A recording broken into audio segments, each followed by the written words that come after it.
Hey, I'm back, and I'm here with a whole bunch of crystals. All right, so here's the deal. When you're looking for the perfect crystal, and that's what this video is supposed to be about, finding the perfect crystal for you. Of course, you'll patron your metaphysical shops, but there's some stuff that I really want you to remember when you're on the hunt. Number one, bigger doesn't necessarily mean better. Now, every metaphysical shop worth its salt will have some beautiful near museum quality pieces of crystal. And that's great if you're looking for like the perfect crystal for like an interior design purpose. You know, like the perfect crystal to really pull a room together or something like that. But I often have found that some of the best and most potent crystals that I've ever encountered are just teeny tiny little crystals.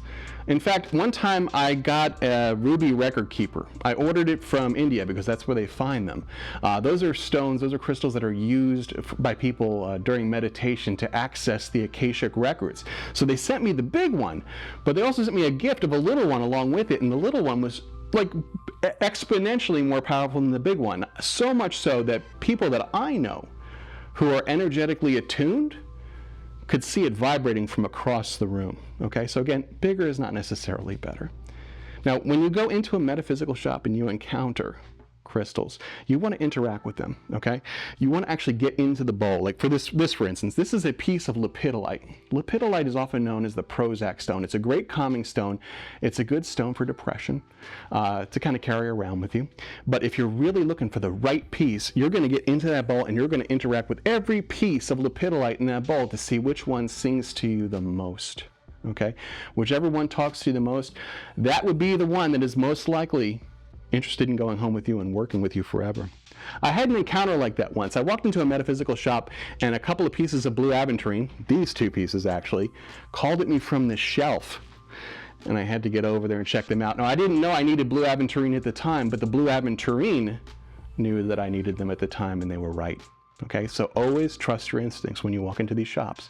Now, if you happen to go into a really powerful metaphysical shop, like a Soul Awakening in North Fort Myers, where all the crystals are singing to you when you walk in the door, the best thing that you can do is consult the people that work there. They're super knowledgeable. They're usually always happy to help you. And if they can't help you, they'll have access to things like those crystal Bibles that I was talking about, or like sheets that have crystal information on them, or maybe even my book, that will allow you to kind of hunt around the store and find the crystal that you want. But when you walk in, and if somebody asks you if you need help, my advice is not to tell them I'm looking for X particular crystal.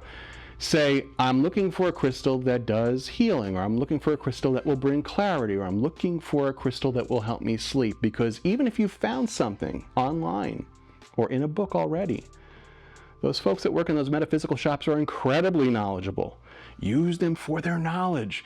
You may find something even more ideal for purpose. And when you reach into that bowl or that bin and search through for the perfect crystal, if you feel that little energetic tickle, that little connection, it may be the beginning of a beautiful friendship. Enjoy your crystal hunting, my crystal friends.